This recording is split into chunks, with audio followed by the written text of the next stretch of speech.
Hello students, welcome to the Pole Science of class 10, and today we will proceed discussing about the questions and answers related to the chapter of power sharing.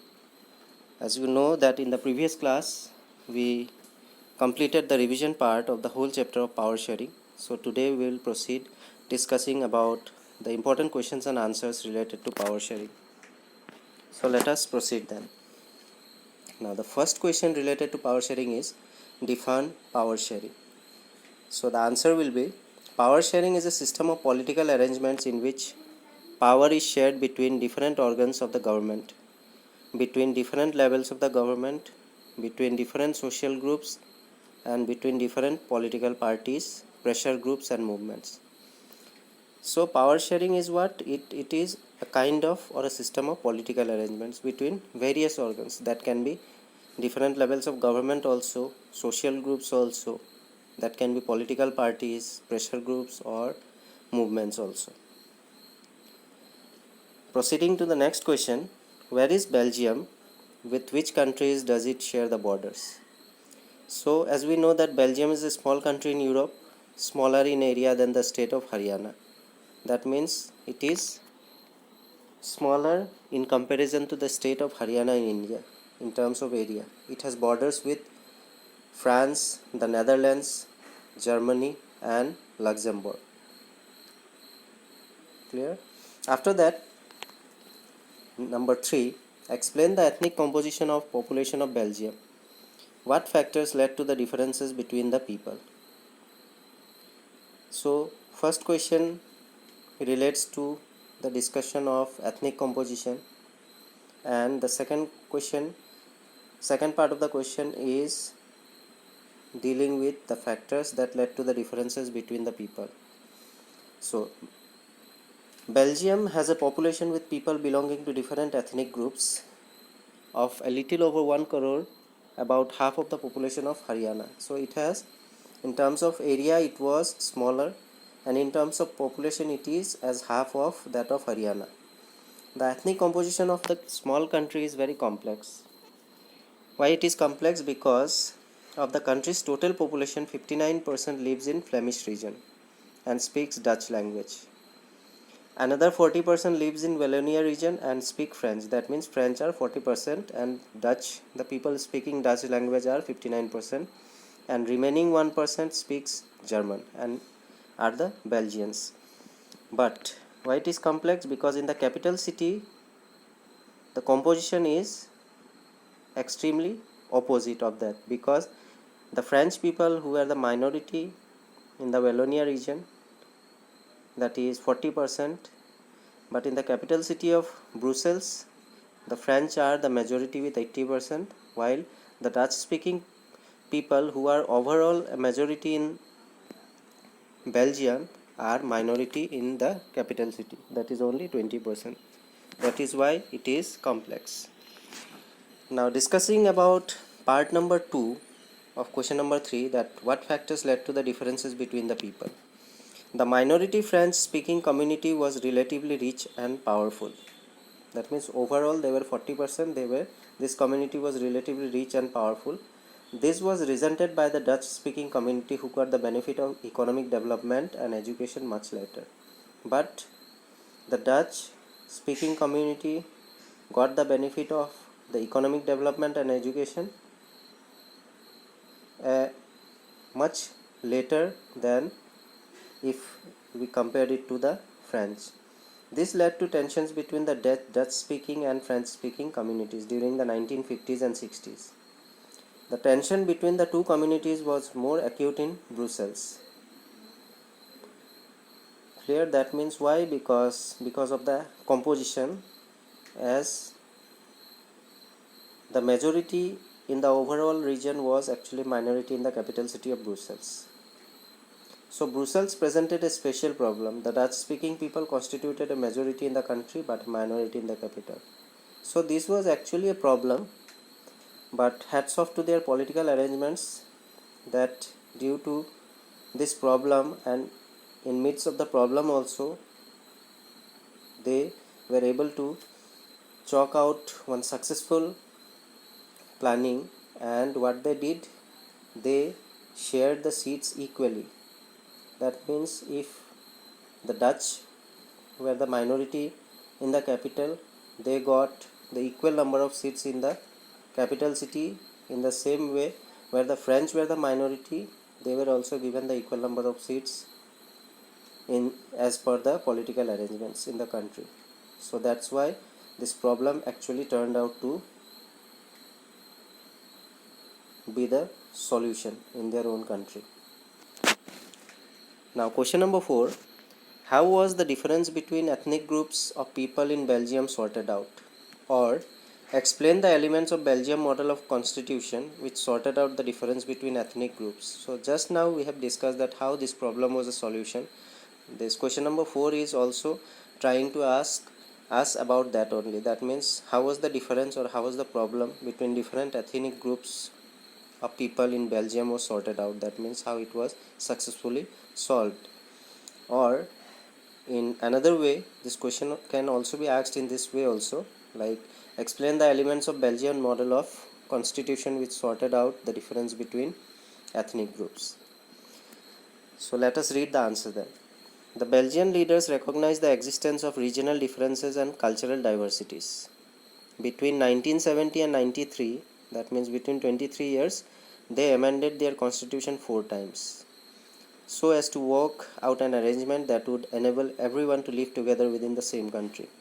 The arrangements they work out is different from any other country and is very innovative. That means 4 times they have amended the constitution, and like the amendment that they have made in the constitution, this is not been done in any other countries present in the world. So this system or this amendment is quite innovative in that sense.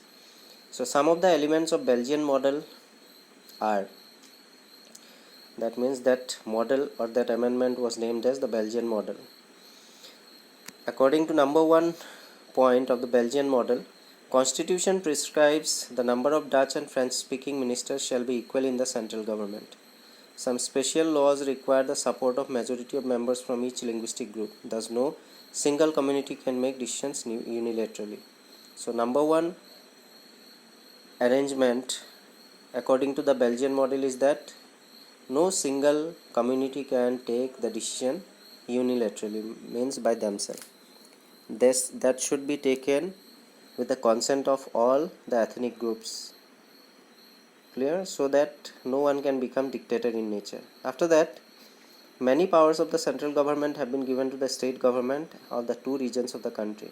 The state governments are not subordinate to central government. That means number 2 arrangements that they have made is that many powers of the central government are actually transferred to the state government, and the state government is not at all under the dominance of central government. After that, point number 3, Brussels is a separate government in which both the communities have equal representation. The French speaking people accepted equal representation in Brussels because the Dutch speaking community has accepted equal representation in the central government.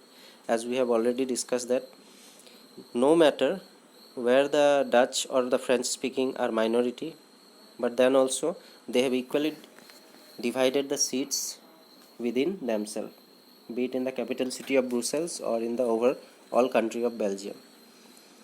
And in this way, what they have been successful in doing, they have been successful in maintaining the equality between every ethnic groups. And number 4, apart from central and state government, there is a third kind of government which is known as the community government, which is elected by people belonging to one language community, be it Dutch, be it French, or be it German speaking, no matter where they live. This government has the power regarding cultural, educational, and language related issues. So in the mainstream political scenario, they have equal representation, equal share of seats. Apart from that also, that means central and state government, they have third kind of community government, type of government, that is community government. And that community government is according to the Dutch, the French, and German speaking. No matter where the people are living all over the country, they can join and they can have their say in that particular community, be it Dutch, French, or German. And this community government has been shouldered the responsibility related to the cultural field, the educational field, and the language field.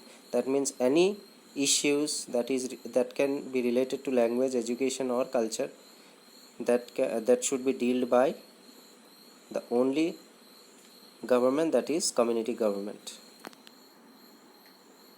Clear? After that, let's move on to number 5th question, that is, what were the positive effects of power sharing arrangements in Belgium? So, what were the positive effects that can be discussed? The power sharing arrangements in Belgium helped to avoid civic strife between the two major communities, the French speaking and the Dutch speaking. First and foremost positive effect that was done was that it's because of the amendments or because of the Belgian model, there was no such civil war like situation that happened in Sri Lanka, and this actually helped the two major communities to live happily and to respect each other's community. Number 2, and a possible division of the country on linguistic lines were avoided. So if this problem was not solved, might be there was a chance that the country could have been divided into two parts. Clear? The two parts of Belgium could have been done if this problem was not solved according to their community. And number 3, when many countries of Europe came together to form European Union, Brussels was chosen as its headquarters.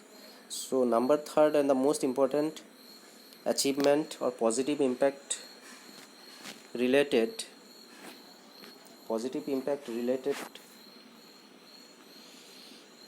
to the power sharing arrangements in Belgium was that a new constitution,